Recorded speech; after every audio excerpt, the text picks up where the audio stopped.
Es el ritual de la sangre la que hace posible la transformación de la persona en momochorro, la simbiosis de humano y bovino que no deja indiferente a las cientos de personas que acompañan este carnaval. Al ritmo de carnaval, los momochorros salen a las calles de la villa danzando e intimidando a los asistentes con la sarda de madera que empuñan.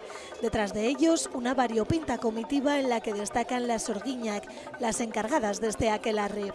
Y en Lanz este año Mielochín tampoco se ha podido escapar. La tradición se repite y el malvado bandido ha sido ajusticiado en la hoguera. Los vecinos de Lanz que participan en el desfile comienzan su preparación. Sin duda la más complicada es la de Siripot. Este personaje del que se burlan los chachos necesita un buen forro para amortiguar todas sus caídas. El silencio del pueblo se rompe con el sonido de cencerros, chistus y tamboriles y con los gritos de los chachos que ahuyentan no solo cualquier tipo de espíritu, sino también algún curioso. Con la caída de la noche, Mielochín cae y su cuerpo arde mientras el sorchico se baila en círculo. Un carnaval más se ha hecho justicia en Lanz.